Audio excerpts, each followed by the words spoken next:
నుంచి మాట్లాడుతున్నాము. మా హాస్టల్లో కుక్కలు, ఎలుకలు, ఈగలు, దోమలు అన్ని యానిమల్స్ ఇక్కడనే తిరుగుతున్నాయి. స్టిల్ మేము ఇది అంతగానం నోటీస్ చేయలేదు, అంతగానం వాళ్ళ దృష్టికి తీసుకెళ్లాలని అనుకోలేదు.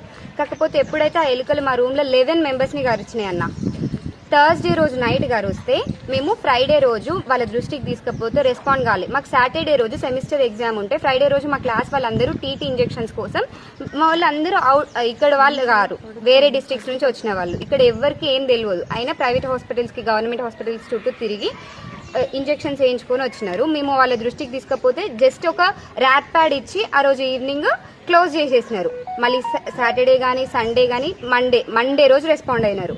ఫ్రైడే, సాటర్డే, సండే మేము కాల్ చేస్తే మేము ఇక్కడ అందుబాటులో లేము, వేరే ఇన్సిడెంట్స్ వల్ల మేము డైవర్ట్ అయినామన్న సమాధానాలు చెప్పిళ్ళు. ఫ్రైడే రోజు వచ్చి ఓన్లీ మా రూమ్కి మాత్రమే కింద వుడ్ పెట్టిస్తాం, ఓన్లీ డోర్ ద్వారానే వస్తుంది పెట్టిస్తామన్నారు, ఇంకా పెట్టించలేదు. అది వుడ్ పెట్టిస్తాం అని చెప్పి అది మెజర్మెంట్ తీసుకొని వెళ్ళిపోయినారు. మరి రిమైనింగ్ వాళ్ళ రూమ్స్ పరిస్థితి ఏంటి? మరి వచ్చినారు, ఎట్లా గరిచింది, టీటీ ఇంజెక్షన్స్ వేసుకున్నారా అని ఏం అడగలేదు మమ్మల్ని. ఈ ఒక్క బ్లాక్ పరిస్థితి ఇట్లుంటే ఇంకా అవి పాత బ్లాక్స్, వాటి సిచ్యువేషన్ ఏంది? మీరు ఇప్పుడు మేము అడిగినామని ఒక రూము, మిగతా వాళ్ళకి ఏంటి? అక్కడ ఉన్న ట్యాంక్, ఆ ట్యాంక్లో వాటర్ మేము తాగం జనరల్గా, అందులో బల్లీలు, ఎలుకలు, పురుగులు అవన్నీ ఉంటాయి. అది ఎండకు ఎక్స్పోజ్ అవుతుంది, దానివల్ల ఆ ప్లాస్టిక్ స్మెల్ ఇంకెక్కువ వస్తుంది. వాళ్ళైతే ఆ వాటర్ తాగరు కదా, మేము ఎందుకు తాగాలి ఆ వాటర్? అంత దూరంలో ఉన్నాయి వాటర్, మేము అయినా అక్కడికి పోయి వస్తున్నాం. తెలియని వాళ్ళు తాగిన వాళ్ళ పరిస్థితి ఏంటి? అక్కడ ఆ చెత్త అక్కడే ఇస్తారు, మా శానిటరీ నాప్కిన్స్ అక్కడే గాలబెడతారు, ఆ ఎలుకలు అక్కడ నుంచే వస్తాయి.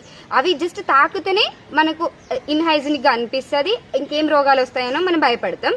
అట్లాంటివి అవి కరిచిపోయినాయి. వాళ్ళు ఎంత సీరియస్ యాక్షన్ తీసుకోవాలి? ఏం యాక్షన్ తీసుకోలేదు. గట్టిగా అడిగినందుకు ఒక్క రూమ్, మిగతా రూమ్స్ అన్ని పక్కన పెట్టేసినారు. మా డిమాండ్ ఏంటంటే ఫస్ట్ అక్కడ ఉన్న ఎలుకల హోల్స్ అన్ని క్లోజ్ చేయించాలి, డోర్స్ కి మెష్ పెట్టించాలి. ఇక్కడ మేము ఇక్కడ దగ్గరలో ఉన్న హెల్త్ సెంటర్కి వెళ్ళి ఇంజెక్షన్స్ ఈ టీటీస్ కోసం చూసినప్పుడు కూడా అక్కడ లేవు. గర్ల్స్ కి మిడ్ నైట్ ఎవరి రెస్పాన్సిబిలిటీ?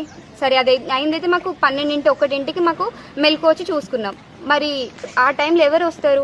ఒక నర్స్ అయినా ఉండాలి, లేకపోతే ఏదైనా వెల్నెస్ సెంటర్ అయినా ఇక్కడ ప్రొవైడ్ చేయాలి మాకు.